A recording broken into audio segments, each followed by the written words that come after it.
The state of that thing.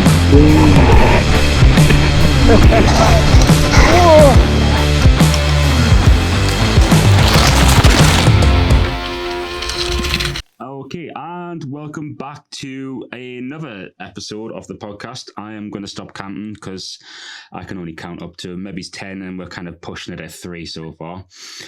So today I have got another guest on the podcast. If you'd like to introduce yourself, tell us a little bit about yourself, who you are and where you're from and stuff. Hey everybody, I'm MTB CRAZED as I'm known online. My name's actually Richard.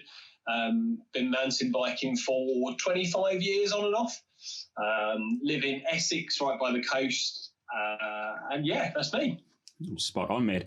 So you say you've been riding bikes for 25 years. Is that right? Yeah. Yeah, on and off. Definitely, I've had big gaps. But yeah, really got back into it, particularly the last year or so. All right, cool. And so, what would you say was like your kind of like fondest memories of mountain biking, like your earliest memories?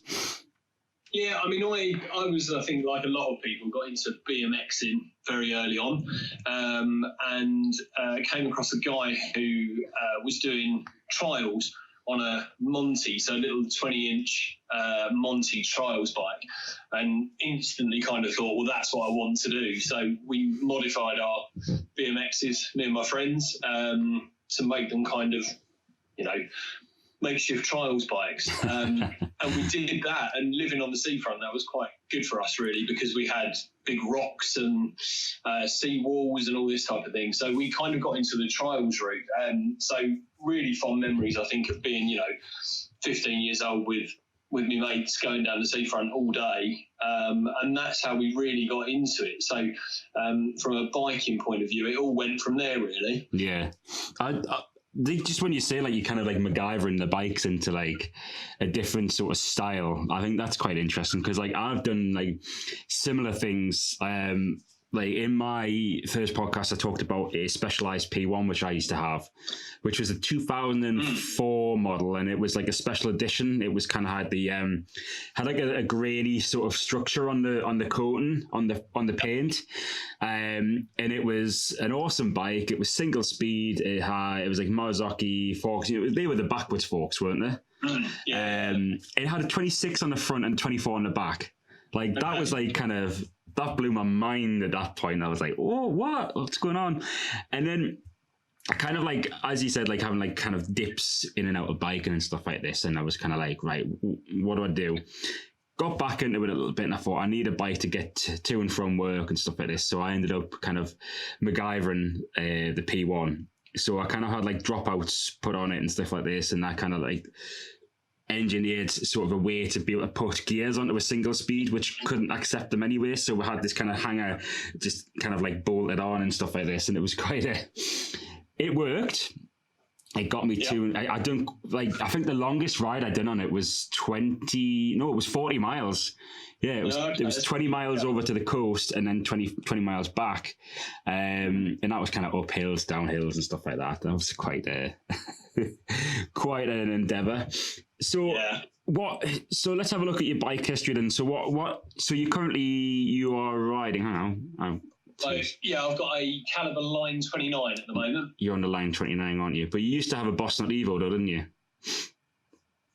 I did, yeah. So, my bike history's been really varied. So when I got into trials, typically I had my first mountain bike was a giant Boulder, 1998, something like that. Again, modified for trials. That was my first mountain bike. And then I went through stages. I had an Identity at one point. I had a GT Zaska. And then it's a long story, but to cut it as short as I can, in 2003, I had a huge car accident and was told never to bike again. So I stopped, literally stopped dead on the spot and didn't bike until 2009 again when I got back into biking despite being told not to, and bought myself a relatively cheap bike from Halfords to see if I could get back into it. And then, you know what it's like, gradually worked my way up, and I bought a Specialized S-Works, carbon fibre monster. Nice. I amazing bike. Then I did the London to Brighton off-road, 75 miles, and realised then I'd made a massive mistake and should have probably listened to the doctors. So I stopped again straight after that. So I sold the Specialised, lost a load of money on it, as you can imagine, up until last year. And when, after various operations, I got to a point where I was confident enough to ride a bike again. Yeah. Ended up with a Boss Nut Evo. Again, I bought a relatively cheap bike first off to see if I could get back into it. And a friend of mine, who is that same person who I met on the seafront 25 years ago, said, "You've got to try this." And swings and roundabouts. I couldn't believe how good it was. It's a Boss Nut V1, and it was incredible. So I did a bit of research, including watching your video at the time, and kind of realised that, do you know what, for the money, this bike is, the bike to get. I joined the Facebook group before I bought the bike, and they were just great. Huge amount of information, but also everybody was really positive. So I bought the Evo thinking it would be a bit of a step, and ended up thinking this is everything I could possibly need in a bike. Really, it was great. The bike itself is, though, it's just so intuitive, though. You can just get on it and ride it. Like, there's nothing kind of like, there's no learning curves or anything like that with this bike. Whereas I've had some downhill bikes before. When I used to ride downhill bikes when I was in Switzerland, and I had a Scott, I can't remember the name of it. I thought it was a Voltage, but it's not. It's something else. It was a downhill bike, and that was a learning curve. Like, the way that the springs were set up and things like this, and the suspension and stuff like that. Like, with this bike, though, I've kind of just like, although when I got it out and I made a few mistakes kind of setting it up, it's apart from anything, really, it just kind of sat on it and it worked. And that was it. That's all she wrote, really. Whereas, like, some bikes, it's kind of been a pain, and I'm kind of like, oh, have I got to set this up? Have I got to do this or whatever like that? The Evo was just very simple.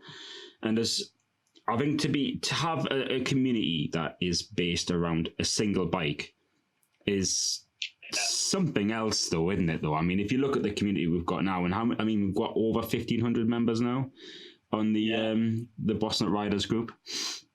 That's just, like, it's unbelievable, though. I mean, we get some really good people in there, and, like the moderators, they're doing a good job of kind of making the group what it should be, really. So, like, and I don't think that's easy either. I think, in the world that we live in, if you look at some of the other online, forums for mountain biking, it's the one good thing you do get with the Boss Nut group is that there's no bike snobbery. And I think Dan hit the nail on the head at the Leeds meet by saying that. He said there's no bike snobbery. Nobody's kind of, everybody's got the same bike. So we're all in the same thing. And I think that's the one thing that really surprised me. The one thing with the Specialised S-Works, strangely, was the fact that I never felt like I could get it set up right. It was almost, the bike was far too good for me, and I almost needed a mechanic to set it up correctly. Yeah. Whereas the Boss Nut, I've maintained it myself all the way through, and literally I think the only things that I did to it, apart from some upgrades, were I serviced the headset and the bottom bracket, but I didn't touch the gears the whole time I had it, which probably just pays testament to the fact they really have got it right. For that money, it's staggering. It really is. So cracking bike. I mean, just what I was thinking about the other day as well. I was like, how do you improve on the V1? Like, how do you improve on that? That was a really good bike. Well, there was a few issues, obviously, with the rear tire hitting the frame and stuff like that. Those are kind of like minor issues, which that can be kind of remedied, and things like that. But as specs wise and geometry wise and things like that, like, how do you improve on that? Well, they went on to the V2, changed the color, changed the specs, changed the geometry. Like, that got like a ton better than the V1. And then I was like, well, how would you kind of go from there? And obviously the Evos kind of came out, and that was my kind of first include, because I've always I've always looked at other bikes like Cannondale and things like that, Specialized, and I've seen those bikes and I've been like, yeah, like giant. Like these are the bikes to go for because I know them. I've read them for many years in MBUK. I've seen the reviews, like, you know, they're spot on. But the price itself was just astronomical for some of the bikes I was kind of looking for. And looking at them, and then I kind of stumbled across this review for a Caliber Boss Nut. And this guy was like telling me about it. He was like, yeah, this is a great bike and stuff like this. And I was like, right, okay, I'll take it with a pinch of salt, really, because you know how it is when you hear reviews of someone and they're like, yeah, it's a great bike, this, that, the other, and you always see. But then kind of I looked at the some of the comments from, like, actually it was Dan who commented on one of my videos like a year ago, who got me into the group and stuff like that. And I was like, that's such a long time ago, like, to be in that group as well. Yeah. You know, and everyone's been there kind of from the start, and it's just like this little kind of family that grew a little bit as well. And it's kind of we've all got the same bikes here enough. You know, obviously some of us got like different ones, like version 1, 2, and Evo and stuff like that. But it's so good. It's so good, and I've really enjoyed the group as well. And you know, I hope it continues as well. Like, so like with your kind of like bike history and your bikes and stuff like that, do you feel like with having the Evo and stuff like that, you were kind of at that point where you were happy with your bike riding and stuff like that? Or do you feel like you could have went a little bit a different way, different company maybe, or? Yeah, I think I looked at, and I spoke with Dan about this recently, but I always look at bikes, and I think most people do, and they kind of think, oh, I wonder if that's much better. And I'm very fortunate in that if I wanted to, I could go for a more expensive bike. But I think what tended to happen was that I'd look at something else, and then I'd go out and ride the Evo, and come back and think, well, I can't see what else I want from it. And you could get a bike that was lighter, you could get a bike that, you know, technically is faster, but actually I felt like what I had with the Evo, that I was learning to become a better biker rather than thinking, right, I need a better bike now. So it was quite interesting from when I first started on the Evo, and it was very confidence inspiring, and I really kind of felt I clicked with it straight away. However, I think the really strange thing there as well was the fact that the more I rode it and the more places I took it to, the better it got. Yeah. And there were points where, you know, I took it to various different places, and I've been to the Olympic Park in Hadley, which held the 2012 Olympics. I took it to Leeds Urban Bike Park for the Boss Nut meetup. And it just felt better every single time. So I have looked at other bikes, but, and again, obviously I've just got another Caliber. I added a Line 10 when I had the Evo, just as a bike to kind of hack about, really, to put the miles on. Yeah. When you need a full sus bike. And even that, you know, that Line 10 was staggeringly good, and it never felt like I wish this was better. Yeah, no, there's like, I mean, this is the thing that I was kind of talking about like last night. Like when you buy like the Evo, like you buy into like having that sort of like very sort of middle of the road. You can do everything. If you kind of, you know, if you need to climb, you can climb. If you need to descend, you can descend, and you can do a lot more on that bike than what people probably think, you know. Definitely. And I thought like, oh, that's just that's the bike that you want. But when you get to a point where you're like, I need to kind of like, I need to evolve. I need to get it. You know, I need longer travel and things like that. You can upgrade the Boss Nut, you know, a bit. You can upgrade the rear fork, the rear suspension, things like that. You can do a lot to it. But if you really need that, like that bike that has a different geometry, and you need to kind of like do like more of an enduro style and things like that, you can upgrade to another bike within the Caliber range, and you can. I'm assuming, like, you know, with the other bike, you can just kind of sit on it and it'll feel just the same as the Boss Nut and things like that. Because like the geometry, like I kind of like what they're doing at the moment, like where the geometry is kind of like looking very similar to each other. So definitely. You're kind of getting those kind of like wider specs, like the wider upgrades, which you couldn't put on a boss nut because of the length of some of the upgrades and stuff like that.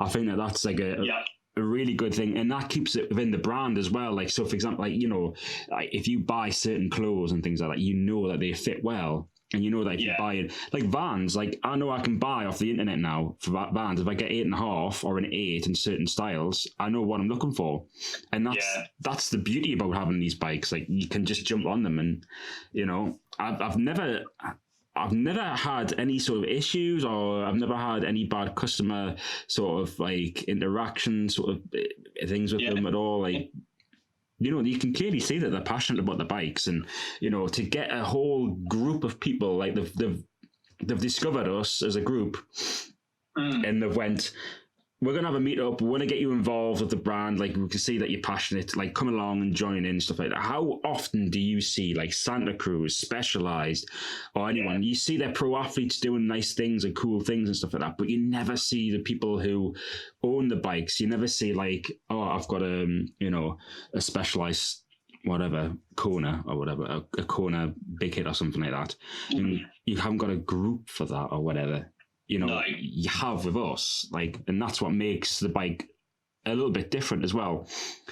Yeah, and I do think as well with that meet, for example, up at Leeds was, you know, we had Mike and the team there, and you know, to be able to have that close access to the team that effectively have designed and put those bikes together just makes you more invested in the brand. And you know, to the point where when I bought the 929, I had a different brand on order. I had a new proof Scout on order, which for whatever reason went horribly wrong, and I cancelled it. And I remember talking to Mike, and you know, the 929 had literally gone on the Go website that night, and I went down the next day to go and pick the bike up. Yeah, and that kind of, I think, to me, I had the trust that, you know, what Mike was saying about that bike and saying how great it was, to just go and buy it without having to think, all right, do I need to ride it first? Do I need to try it? Do I need to look at other options? And actually, you know, the 929 for me was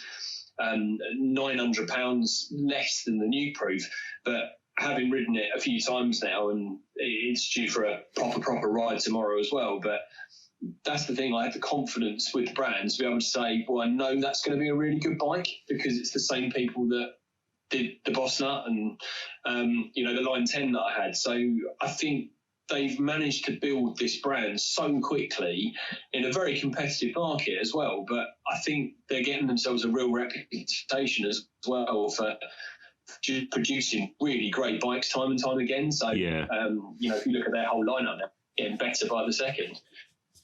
No, it is something to kind of like obviously keep an eye on as well, because like looking at how they're going to produce bikes, and you know, I'd like to see what they're going to do in the future, because I'd like to see what the Boss Nut's going to evolve into, because obviously you had like I see the new Boss Nut as the V1 now for the next generation of bikes. Yeah, it'd be interesting to see how that's going to evolve, how the colors are going to evolve, the specs, you know, and how they're going to shape the bike as well, because obviously like bikes, like I came back into like bikes from an era where everything was very straight, everything was like kind of clean cut, and then I started looking at all these bikes which were kind of like curved frames and things, and I was like, what are these? Like they just looked so weird, and I was not interested in them at all. And then like kind of seeing the Boss Nut as well, you know, that it still had that kind of resemblance of kind of having that modern geometry on it, but it still had that kind of like very straight framed kind of look of it as well, which I really appreciated, to be honest with you, because I don't think I was kind of ready to go into all these kind of curved frames, which looking at them now, I've got used to them and I can see the kind of appeal of them, really, to be honest with you. So yeah, definitely. And I do think Caliber have just got it right at the moment. It seems to just have it bang on.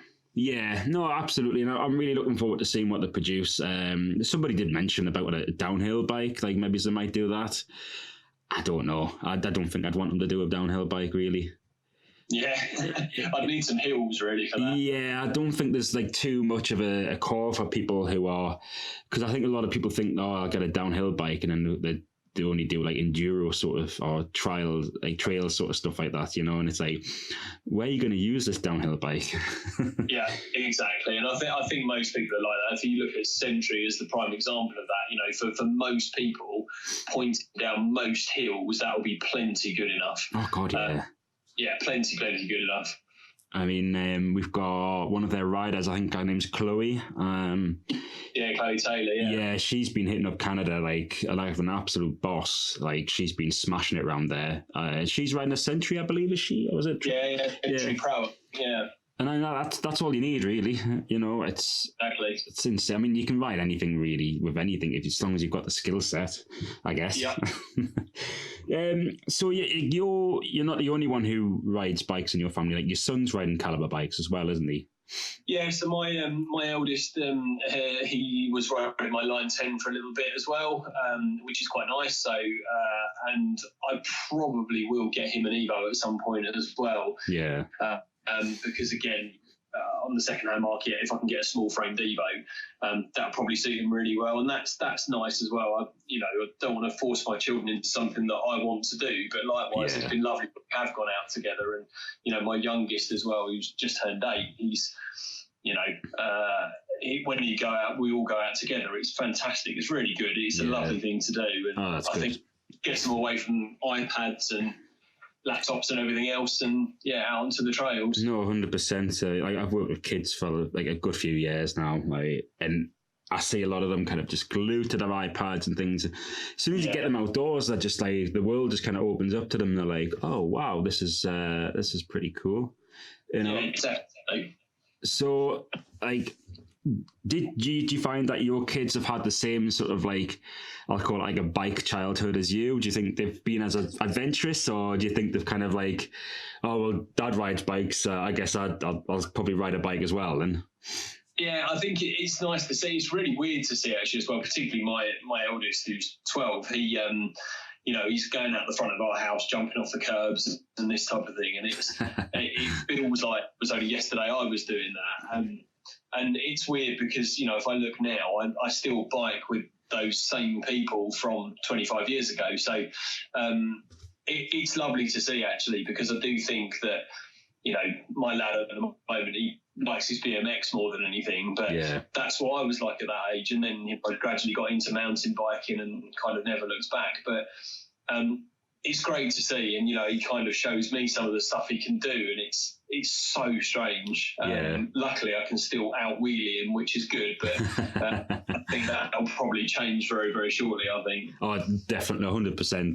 Yeah, so what do you kind of like see, like, obviously with your kids kind of like growing up with like bikes and stuff like that, what do you kind of see like the future with your kids? Do you think they're going to kind of like follow your general kind of footstep? Do you think they're going to be kind of, because like you see some families, like I know, like looking at people like Danny Hart, like they came from a huge biking background, and I think most weekends they were out racing, and they had like vans to take all their stuff, and it was very, very committed to that kind of like lifestyle almost. Do you think your kids are kind of like looking at you and kind of seeing like, oh well, I want to kind of follow in my dad's footsteps kind of with the bikes routes, or what do you think?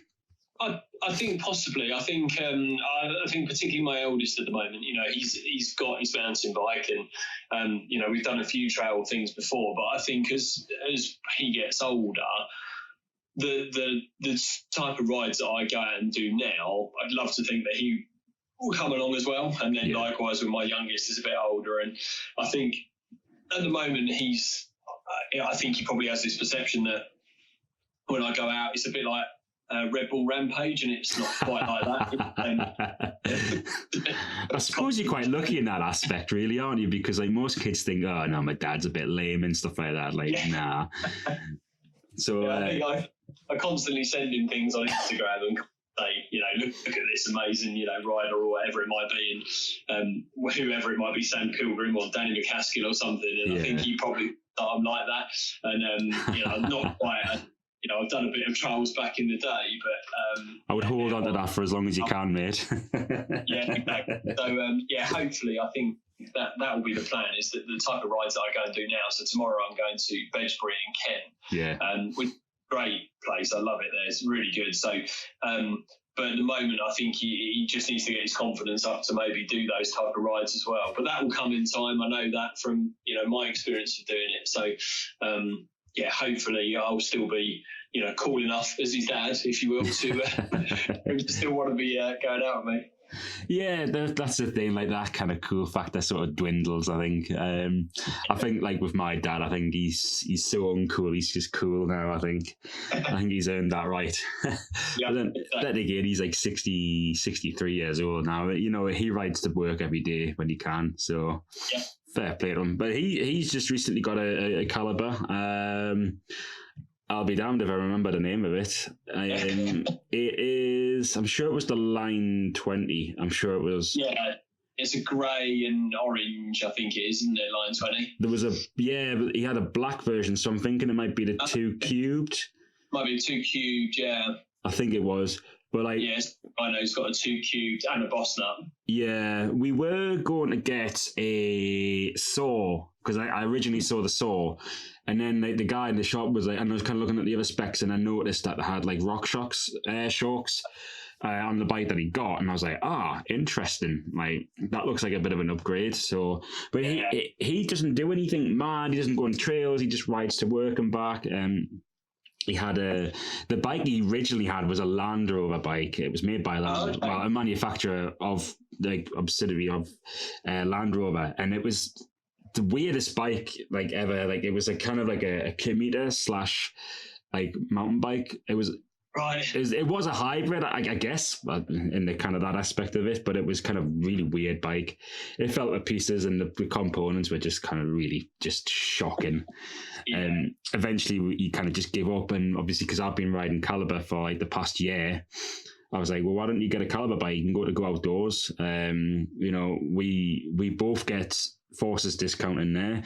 I've got my Go Outdoors card, and he got like a £600 bike for like 300 or something like that, and I was like, that's a bargain, an absolute bargain. I do often wonder, like, because, like, just to go on a slightly negative note with Caliber, like, I've seen a few kind of incidences where, like, the bikes, well, it's not really Caliber, I suppose, to Go Outdoors, where the bikes haven't been kind of, like, there for customers. Because I recently, I think, was it Kai on one of our, on the group? He's been kind of tossing and turning between different bikes that he wants and stuff like this. And then, like, I think he got let down by Caliber recently as well, which is... It's a massive shame because, like, the bikes are absolutely stunning, and I don't know which bike he got, to be honest with you. I remember. Yeah, it's not a usual brand. I've never heard of it actually, but I mean, it looks a good bike. But yeah, I think that's disappointing that I think we were all trying to talk him into a Caliber, and then I think he pulled the trigger on it, and I think they said it was out of stock. He was getting an Evo, wasn't he? I think. Yeah. Which I suppose on a run-out bike, that's always going to be the case when the new boss nut is about. But I think that's disappointing because, when you gear yourself up for something and then you can't get it, it's disappointing. And I had that with the new proof, to be fair, as well. I kind of expected it at a certain time, and then that wasn't going to happen. But all turned out well in the end. But even so, I think when you do look at Go Outdoors, their priority is a load of other things, not just bikes, which is a shame way, because I think the bikes speak for themselves, certainly. And to be fair, my local Go have been great, and the Line 29 they were spot on. I built that myself, but the Evo was great. It was set up really well, and it was there when I needed it to be. So I think it's hit and miss sometimes, by the sounds of it. Oh, 100%. Because I had mine delivered, so I didn't have really any interactions with Go Outdoors, and I don't tend to. I use them as a base to kind of like buy cheap like outdoor gear. Like bits like tents. They sell high quality stuff in there, and it's discounted prices and stuff like that. So that's the pure reason which I use it for, to be honest with you. But although, like, the times I've been in, like, the staff, they've been really helpful. I've really enjoyed, the experience of going in there and like them saying like, oh, it's over here, whatever like that.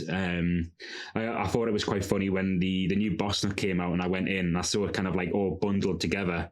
So it's literally just been pulled out of a box and put onto one of the rails, and the guy was like, he came over and he kind of put his hands out and he was kind of like, oh, you can't look at this. I was like, dude, I've already seen it.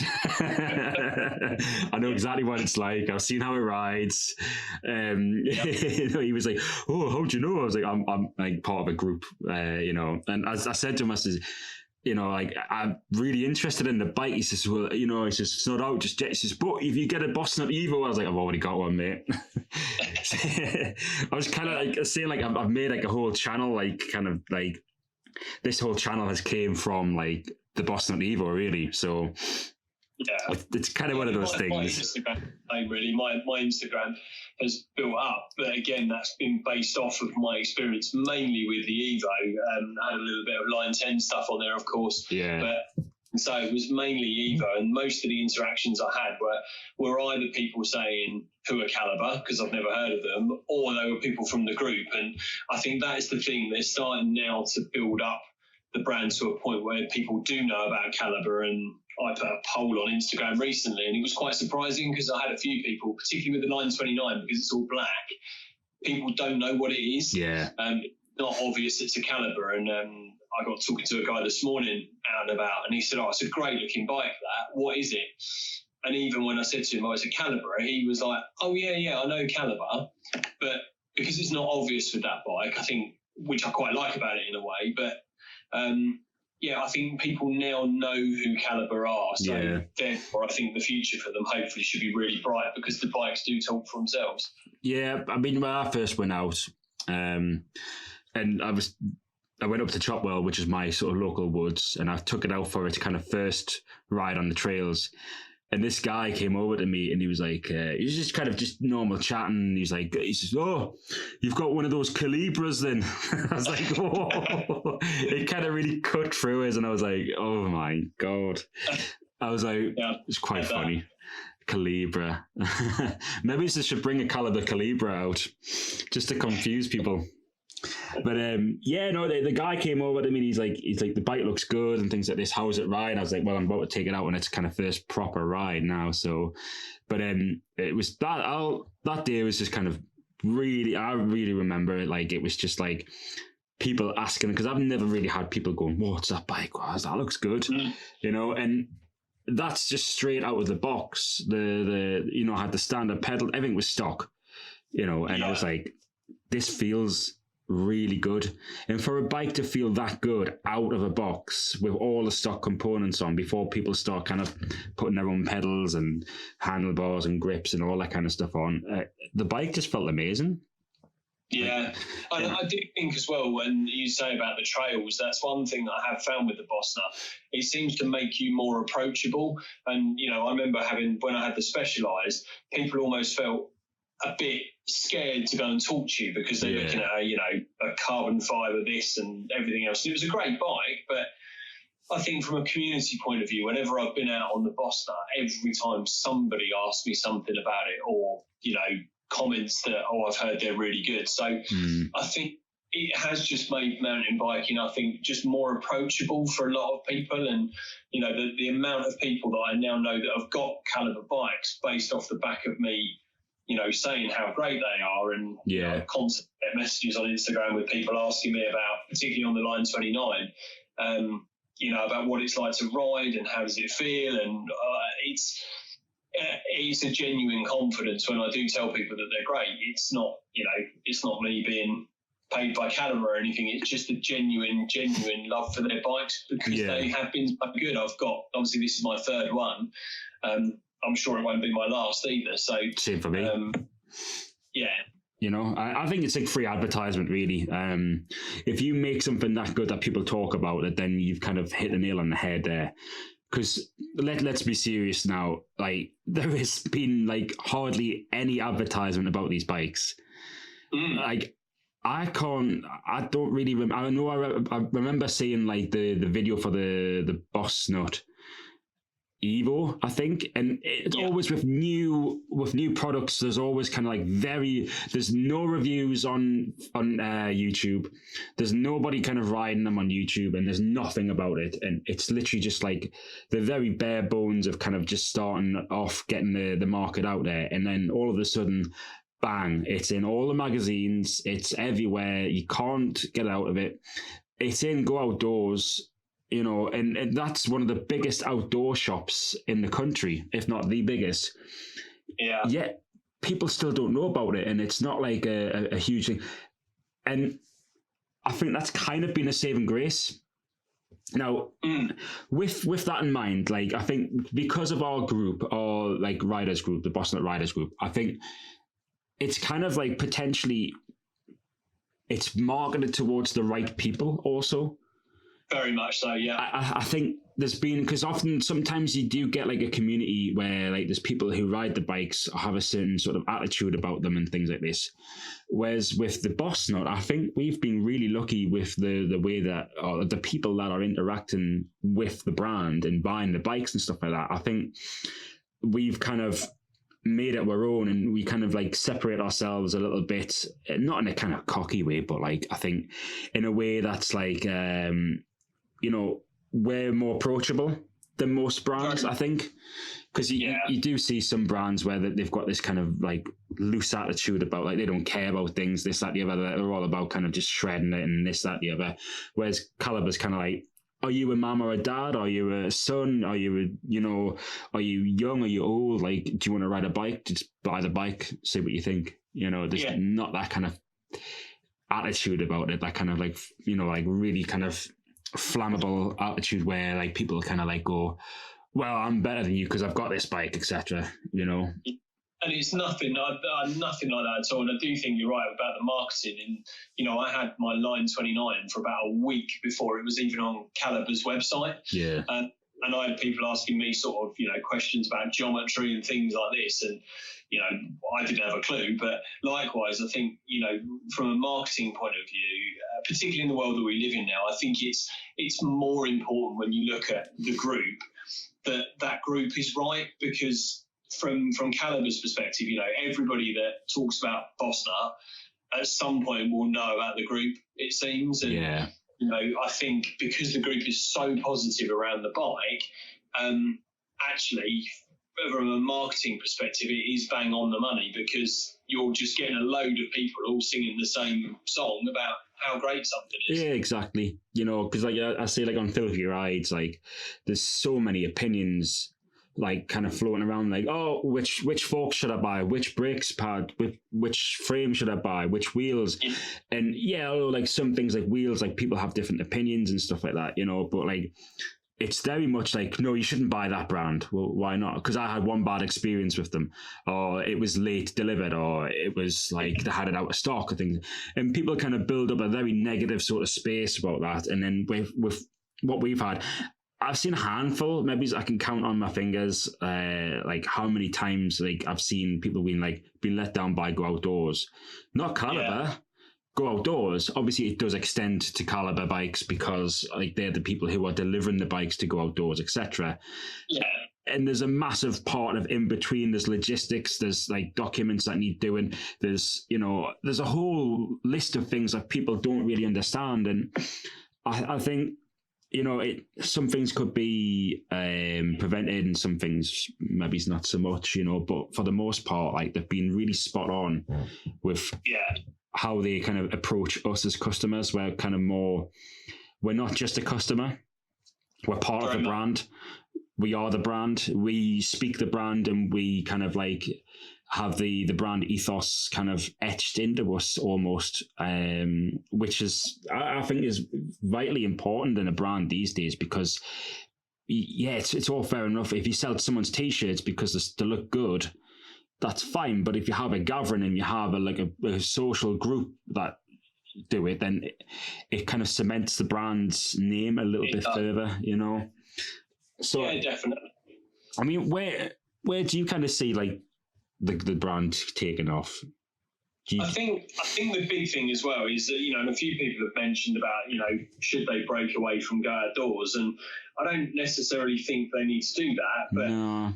I'm no marketing genius. I've been in sales, for the last 18 years in some way, shape or form with what I do for my job. But even so, I think what's happening is the brand is growing so quickly, it seems, that I think what they need to do is just really embrace the type of things like the group and the social media side of it to really push their products. And as I say, the fact that I had my Line 29 for a week before Caliber put it on their website, that how many people who haven't messaged me or whoever have looked at that bike and gone, that's really good, but I can't find anything about it. Yeah.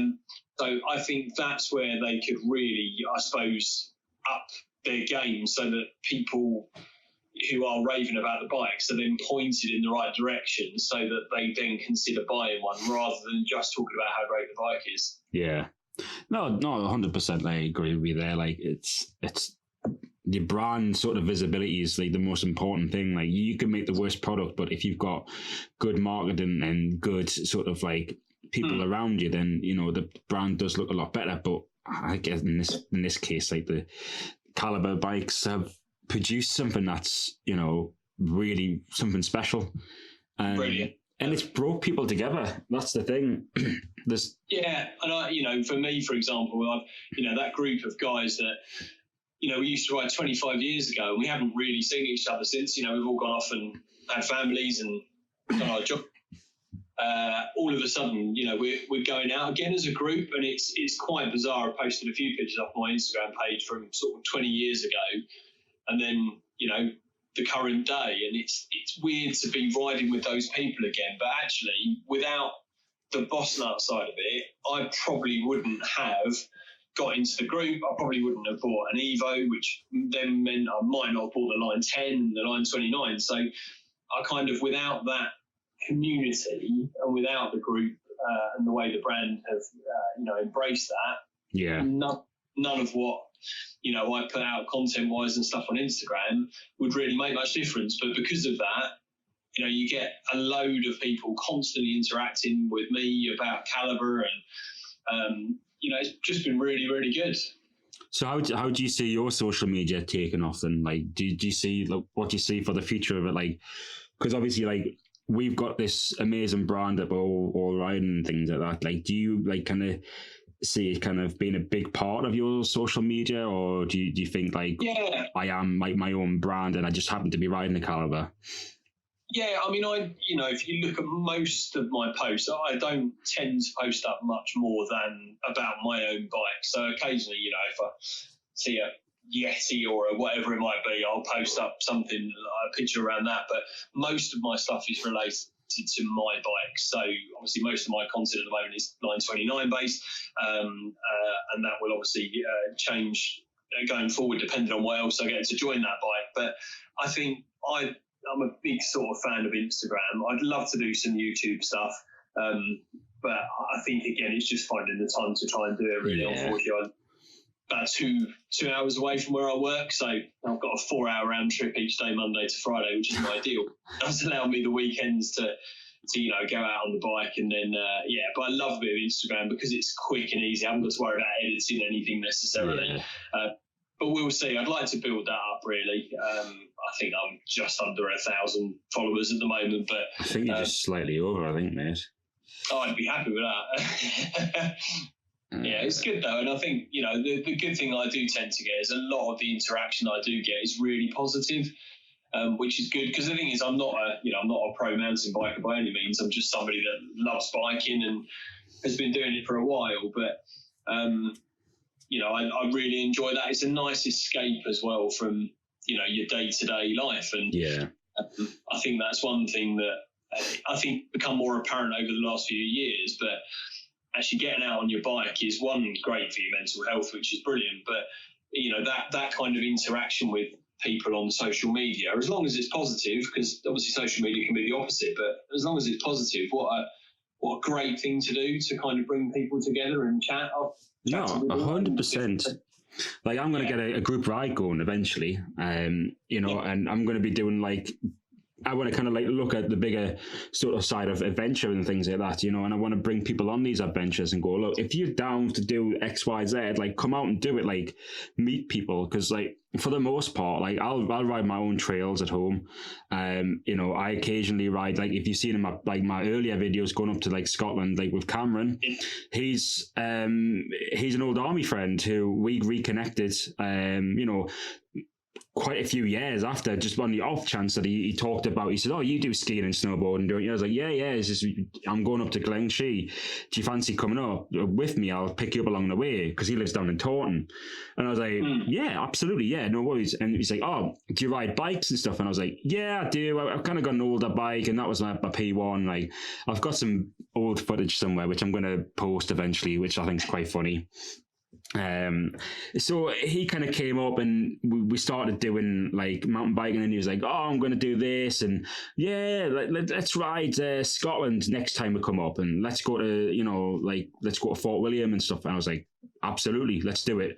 And we did. We got like you know, we set up a campsite, and we went to like these little pods, and then we kind of rode Fort William, and we went to Lagan and things like that, and it was just absolutely stunning. Like the trails were just phenomenal, and to get out there and do that for somebody who like myself, who I've kind of like wanted to kind of just stay in a little. I've always been outdoorsy, but like it's a struggle around where I live at the moment. Like I'm so used to like living in the Alps and having it like literally walk out of my door.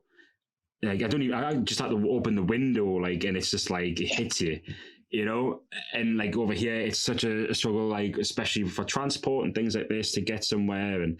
And you know, I don't try to make excuses, but you know, things get in the way, work, things like that.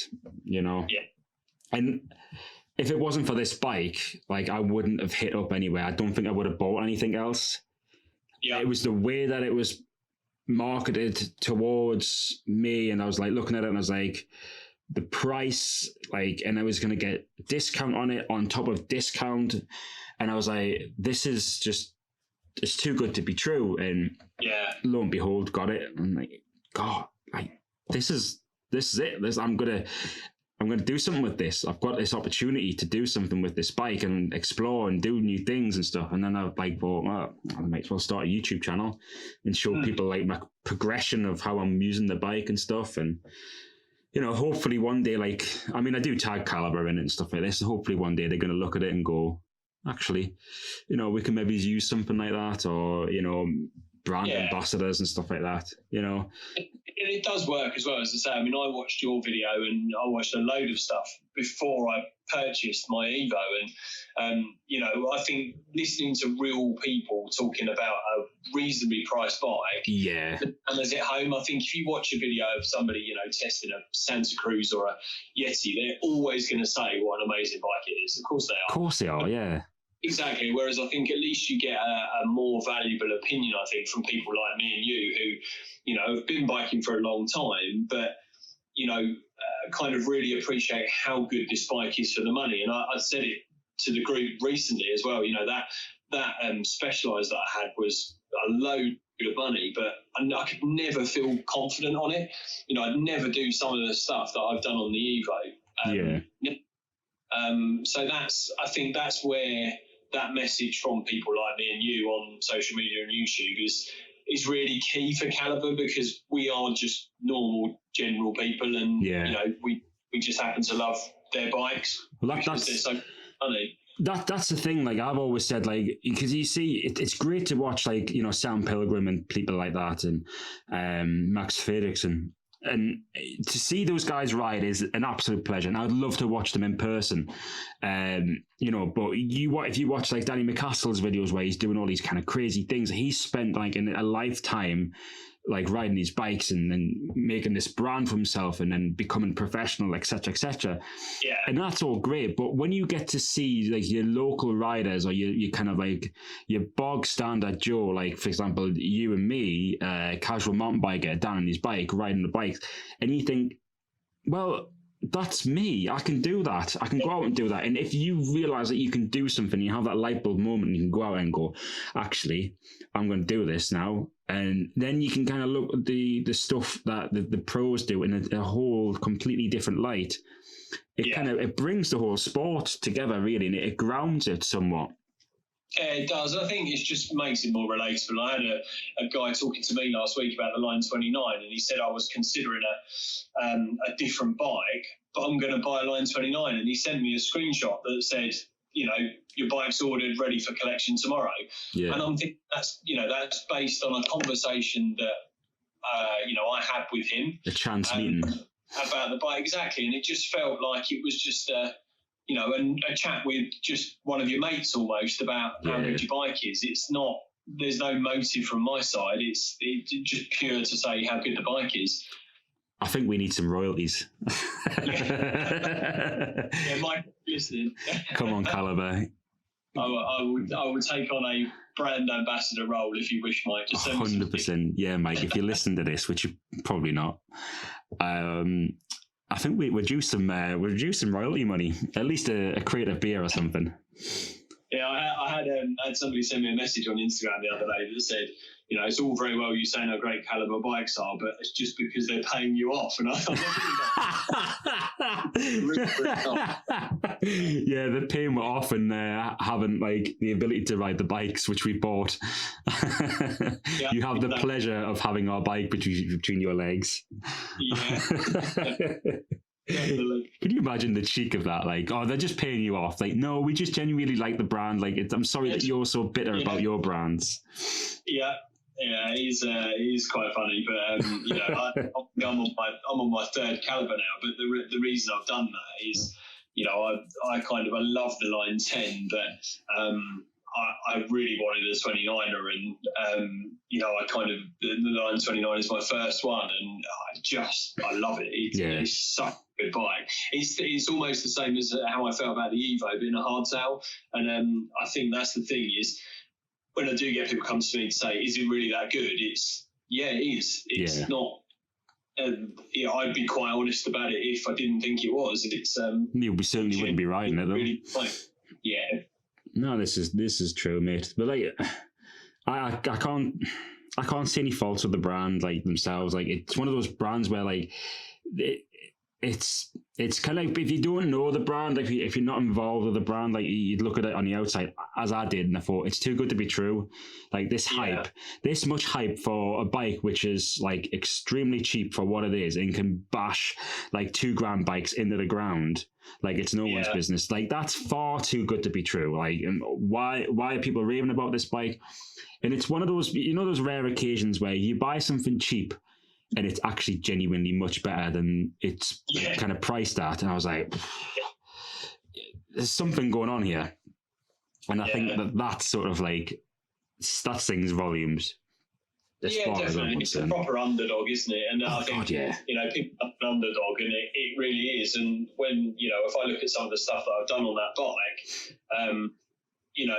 you've got people who buy 5-10 times more expensive bikes who probably wouldn't do that, and that, I think that speaks volumes, really. It's not necessarily how much you spend.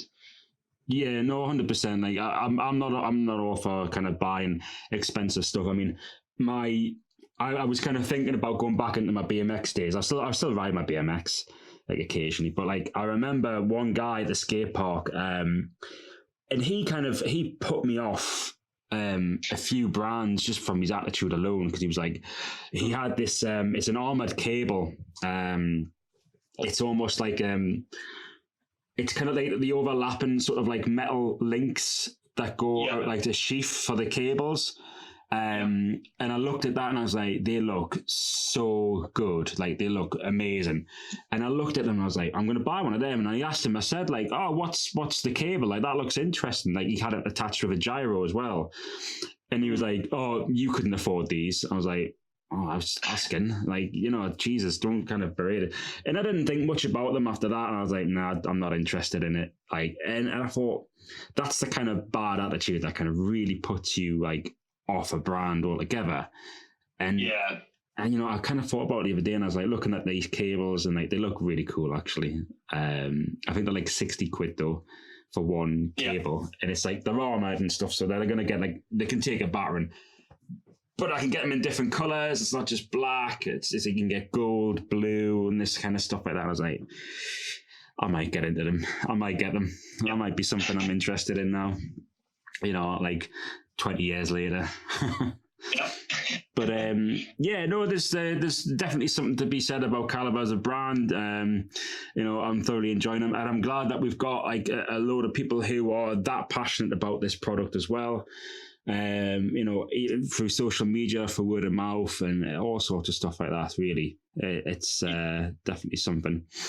But yeah, so I think we'll end it here. I think as we've blabbered on quite a lot, and I think we can talk a lot longer as well. I mean, when being Justin from Casual Mountain Biker Talk, it goes on for 2 hours, 3 hours.